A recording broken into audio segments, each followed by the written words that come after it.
You're in a brand new plane with that brand new airplane smell and everything's going great. It's easy to be complacent thinking, man, this is pretty nice. Then all of a sudden stuff starts going wrong. And then you realize, you know what? I'm way out over the ocean in a single engine airplane and no one can help me. It's all me. And now I can kind of see what Lindbergh was up against. You see souls and fuel remaining. I don't know how much fuel I got, but I bet I got at least 1 or 2 quarts. Air traffic control, mayday. So you had 2 choices, to give up or fight for your life. Told him I loved him, and I put the nose of the plane down into the canyon.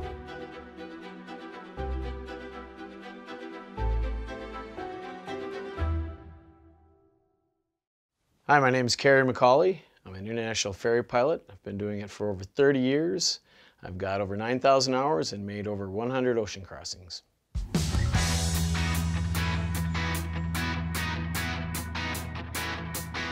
In the summer of 1994, my boss had an F33 Bonanza that needed to be ferried from Wichita, Kansas, the Beechcraft factory, all the way to Paris, France. Ocean crossing, you want as much reserve as possible, obviously.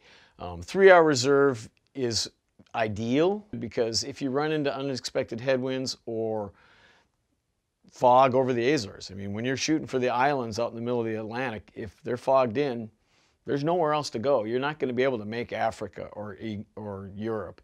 So you might have to circle for hours waiting for the weather to clear or try to shoot an approach below minimums. You know, when you're going out over the ocean, gas is literally your lifeblood.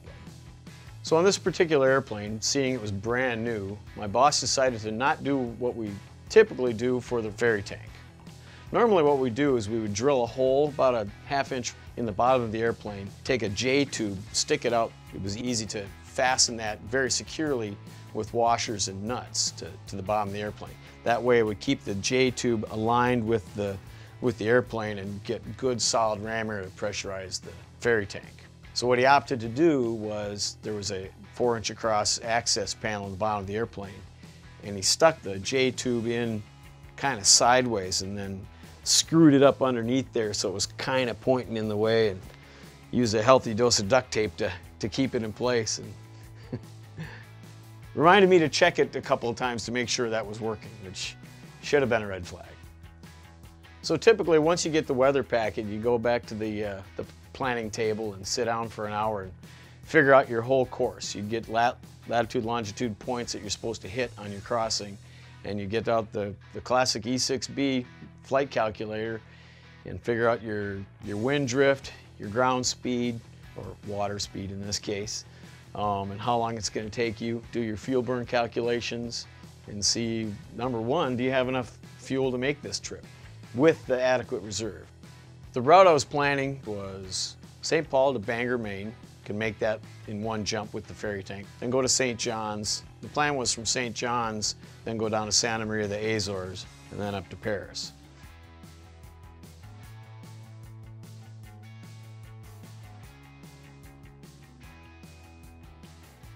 When I got to St. John's and got a weather briefing, I found that we had really strong tailwinds across the Atlantic. And figured, you know, if I can make this in one jump, I'll save a whole day and I can use that extra day to hang out in Paris. And because why wouldn't you? And if I wanted to take advantage of them, I'd kind of have to leave right away because the next day they'd probably be gone. I don't normally like to take off right away without a good night's sleep, especially on a really long 12 to 14 hour flight, but being able to cut a whole day off my trip was very appealing. So basically I fueled up and took off. So one of the most important things when you're ferry flying is fuel management, obviously. If you run out of gas, you're in trouble. So you're always doing fuel calculation, fuel burn calculations, how much gas have I used, what do I have left, where can I get with the gas I have remaining. So on the Bonanza, the way it worked was the ferry tanks fed the wing tanks. So you can't open the ferry tank too early or you'll overflow the wing tanks and dump fuel out, and you kind of need that fuel. So I would usually run the wing tanks down quite a ways for 2 reasons. Number one, That way when I opened the ferry tank, I didn't have to be quite as diligent. And number two, the more fuel you burn out of the wing tanks, leaving fuel in the ferry tank, the plane would get more and more aft CG, or center of gravity, and a plane that has a more aft CG goes faster. And I like a plane that goes faster. So on the trip from St. Paul to Bangor and then Bangor to St. John's, I experimented with the ferry tank, did some calculations how long it would take to drain down the wing tanks enough to allow ferry fuel from the ferry tank into the wing tanks. Turned out to be about 4 hours. 4 hours would drain down the wing tanks pretty well. So on my crossing to Paris, I hit the 4-hour mark, looked at the wing tank gauges, they were down pretty low, and I opened the ferry tank. Now it's a pretty slow process, so pretty much I just opened it up and went back to the book I was reading and checked again, a few minutes later to see how things were going. And they weren't. I looked at the gauge on the ferry tank, and it hadn't moved. It's a sight gauge. You can see the level of the fuel. And it was at the top when I started because I had a full ferry tank. And after about 10 or 15 minutes, it should have gone down a bit, and it hadn't. And that really got my attention. My first reaction was, I must have done something wrong. I reached down, checked that I had the right valve on, checked any other valves. There really weren't any on this particular plane. And I was momentarily confused, like, what did I do wrong? That should have worked. It's been working for the last 2 days. And I waited and watched a couple more minutes, and it still wasn't moving. And that really got my attention because I was way past the point of no return. I did not have enough gas to get back on just what was remaining in the wing tanks.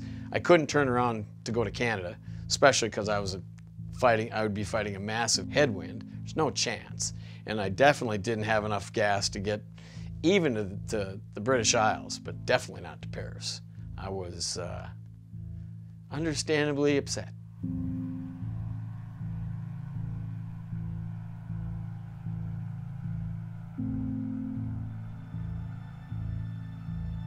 Stop beating yourself up, dumbass. You'll have plenty of time for that in the raft if you can't figure this out.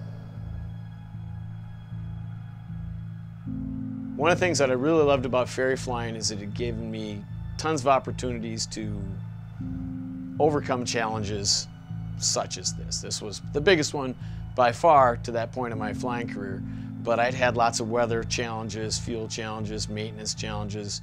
I didn't think all was lost right away. My first thing was, okay, I've got a problem, how do I fix it? Okay, Kerry, stay calm, think. What's the problem? What's the solution? So the first thing I did was turn the valve back and forth a few times. I wondered maybe there was something plugging the valve, the hole that went from the ferry tank to the hose that went out to the wing tanks. There's really no way to reach down in there or see anything, so I figured maybe I'd try to shake it loose. So I secured everything in the cabin as best I could and put the plane through a series of roller coaster moves, as it were. A lot of zero-G stuff, shook the plane up and down, back and forth, trying to dislodge what maybe something was covering that hole. That didn't work, unsuccessful. So then it was time to start analyzing the whole ferry system. Now we had that hose that comes from the bottom of the plane, goes up and mounts into the top of the tank, and that pressurizes the tank. So the simplest way to see if that was working was just to take the top of the ferry tank and open that up and see what was happening. I unscrewed that, and I should have been greeted by a big blast of North Atlantic air coming through there, direct from the outside, but there was no air. So that's when I knew that the ferry tank pressurization system, that line from the outside, wasn't working. I knew I had to figure something out. I needed to pressurize that tank. Now, one of the things I'd been told early on in my career was if that was to happen, was what you could do was open the ferry tank, dive down to sea level, then close the ferry tank. And basically what you're doing is you're putting that sea level air pressure in the tank. Then you climb back up to altitude, and just like a bag of chips will expand if you climb to altitude, the air pressure that's trapped in the ferry tank will force the fuel back out and you'll be able to use it. And I initially thought about doing that, but I realized that that wasn't really a practical solution, because I had a good solid 8.5 hours to go, and I had no idea how much one trip from altitude to sea level and then back up again, how much fuel that was going to move. And the other problem I had is, even if I didn't have a ferry tank problem, I needed to stay up to take advantage of that really strong tailwind to make it across to France. And if I kept going up and down all night long, that wasn't going to work. I sat there and I was looking at it, and I was holding that tube in my hand and looking at the tank, and there's supposed to be air coming out of this tube going into that tank. How can I pressurize this tank? And I stared at it for a while and thought about it, and I wondered, well, if I can't get outside air into this hose to pressurize the tank, maybe I can do it myself. Maybe I can blow into the hose like I'm filling up an air mattress. When I first thought of it, I said, that's not going to work. That's crazy. But, you know, I was kind of running out of ideas, kind of getting desperate. So I started blowing. It really didn't take very long for the pressure to build up, because the ferry tank was almost full, so there really wasn't a big airspace to fill up. So it only took a couple of minutes before I really couldn't blow any harder. As soon as I was done, I stuck my hand over the end of the hose and waited to see what happened. And it wasn't more than a couple minutes I realized that the ferry tank fuel level went down a little bit. I was like, yes, it works, sweet. Something, you know, at least there was a glimmer of hope. You know, it's possible to move this fuel by just blowing into the tank. I think I let some escape through my hand, so I got out some of my trusty duct tape that I always fly with. Gotta have duct tape, and got to work. And I started doing a couple more times, figuring out, you know, the best method, how much I could do, and cap it off with duct tape. I started doing some calculations, trying to guesstimate how much fuel I was moving each time I pressurized the tank, and I figured it was about 5 gallons or so. So I wondered, like, so how's this going to work? How long am I going to have to do this? How much gas do I have left? I got out my calculator and started banging away on it, trying to figure stuff out. Okay, let's see. If I have 8 hours and 35 minutes left to go, and moving 5 gallons gives me 19 minutes of flight time. 19 times 60 is, no, that's not right. Must be 19 divided by 60. Okay, 0.31 hours divided by 8.35. No, wait. And it took me forever to figure it out. And normally I'm pretty good at fuel calculations, but I realized I was really struggling because I just wasn't quite there. Hyperventilating, blowing into a hose, the cabin's filled with gas fumes, getting a little goofy. So yeah, doing complicated fuel calculations took a while. But I guesstimated that 5 gallons would keep me in the air for about 19 minutes. I had 8.5 hours to go. I was gonna have to blow into that tank almost 30 times to get to Ireland, at least. So I realized I had my work cut out for me. Basically, at that point, I just sat down and started the long night of blowing into that hose. Now, one of my big fears was falling asleep, because if I fell asleep and the wing tanks ran dry, the aircraft is going to start coming down. Now, I'm sure that would wake me up, but I realized if I ran the wing tanks dry and the engine stopped, could I start blowing into that hose fast enough to push enough gas from the ferry tank to the wing tanks, and then from the wing tanks to the engine to get the engine going again before I hit the water? So that was a major concern.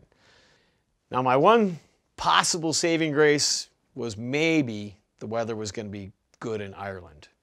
You know, maybe I didn't have to go all the way to France. Maybe I could knock 400 miles off my trip and hit the first point of land I could. So as I got closer, I contacted Shannon Oceanic Control and asked them for a weather update for a possible landing in Ireland. Fox Golf India Fox Mike. Current conditions, Shannon Airport. Sky obscured, fog. Runway vis range, 50 meters. Airport is closed at this time. When I got closer to Ireland and called to see if I could possibly land there, I really had my hopes up. I mean, it was just torture blowing into that hose and trying to stay awake. I didn't think I could do it all the way to France. And when they gave me the news that the airports in Ireland were closed, it was devastating. I didn't know if I was going to make it. It was almost a death sentence. I didn't think I could make it. So I kind of ran through the pros and cons and what are my options. You know, I can declare an emergency and go for it, or I can keep going and try to make it to France. At that point in my ferry flying career, I was very current on instruments. I'd been flying every week for the last 4 years. I'd been doing a lot. I was about as current as you're going to get on instruments. But I realized in the state I was in, to try to shoot an approach to below minimums into a completely closed airport with zero visibility in an airplane definitely not designed for something like that or equipped for it would be suicide. The whole southern tip of the UK was completely socked in. All the airports were closed. So I had no relief. I had to keep blowing into that hose. There was a very real danger of me getting to a point where I couldn't move the fuel with lung power alone anymore. Because as the fuel in the ferry tank got lower and lower, the airspace that I had to fill up with my lungs got larger and larger. So it took longer and longer to build up pressure in that tank to move any gas. So being over land, or at least within reach of land, made me feel a little bit better, but only a little bit, because land isn't smooth. There's hills and mountains and all kinds of stuff to hit, and at night in the fog, probably a pretty good chance I wouldn't survive an impact with the ground.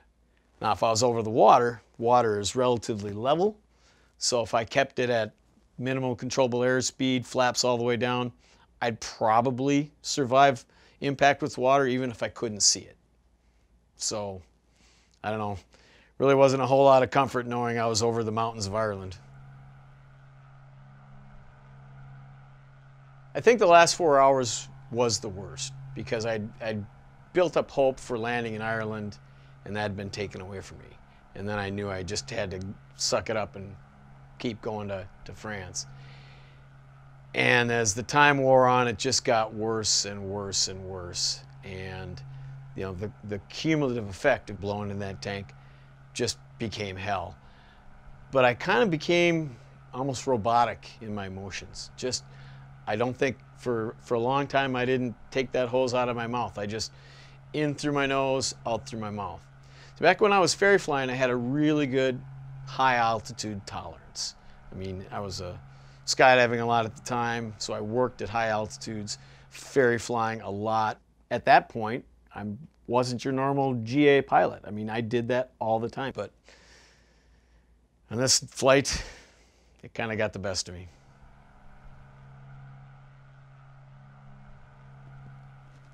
So not long after I left the coast of Ireland behind and started crossing the English Channel, got in contact with Paris. I considered telling him that I had a problem with my fuel system and declaring an emergency, or at least priority landing, but I decided against it because it was late at night. There wasn't a lot of traffic. They hadn't issued me a hold or anything. Eventually they had me start descending, and as I got lower, my head started clearing a little bit, because I'm in lower altitude and better oxygen. And I realized I probably could have done that a little while earlier once I kind of had France made. I should have descended right away. But I wasn't thinking clear enough to realize that if I descended earlier, I'd think clearer. So Paris control got me set up for an approach. It was a reasonably low approach, but nothing crazy, you know. Low visibility, low clouds, heavy rain. At that point, I didn't care. I just wanted to get on the ground. So 12 hours and 50-some minutes after leaving St. John's, I touched down at Le Bourget Airport, and my long night was over. The next day I came and took a look at the airplane to detank it, and looked under the plane to see what had gone wrong. And what had happened was the J-tube that had been duct taped and held in place by that access panel had shifted. It hadn't shifted much, probably moved just about 20 or 30 degrees off, because it had a fair amount of duct tape. It had a good half a roll of duct tape holding it in place. So, which is why I agreed to it in the first place, you know, because duct tape works wonders. But we probably should have used a whole roll this time. When I got back to St. Paul, I talked to the mechanic and the owner and told him what happened and said, probably in the future we should stick with the tried and true method of drilling a hole in the bottom of the airplane. And if prospective owners don't like that, I guess they can take the plane across the ocean themselves. One of the major takeaways I took from this incident was always double check your systems. My big mistake that night was not testing the ferry system before I hit the point of no return. But I'd gotten a little bit complacent. I'd been ferry flying for 4 years, getting a little cocky. I was young. I'd been using the ferry system for 2 days and it worked perfectly. And actually, even before I left, you know, I went down under the airplane and checked the security of the J-tube, and it seemed fine. So I really had no reason to suspect that it would malfunction. But that's not really a good attitude to have. You should always double check. So when I chose to go direct to Paris instead of going down to the Azores, I was making a calculated risk. A big risk, but a calculated one. Luckily, the winds aloft forecasts that they give us are very accurate. You know, we can really rely on those. But it was a risk. I mean, I needed that tailwind to make it across. I needed nothing to go wrong to make it across.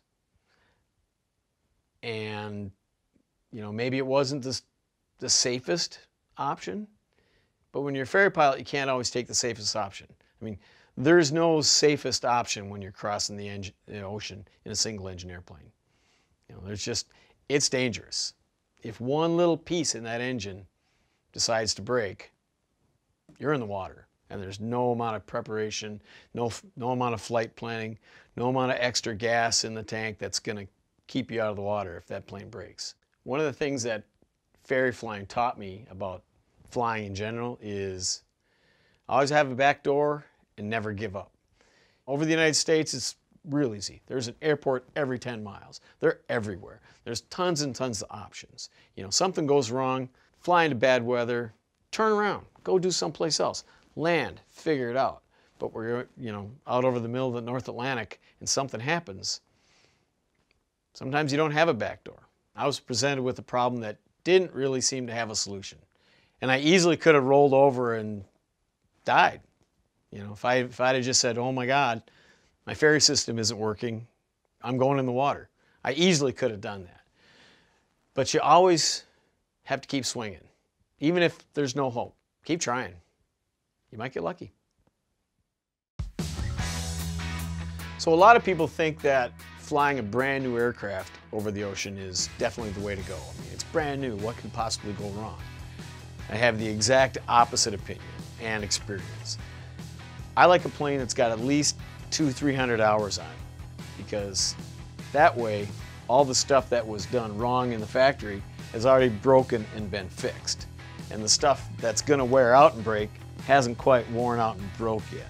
So a plane with a couple hundred hours on it, great. Brand new airplane always makes me nervous.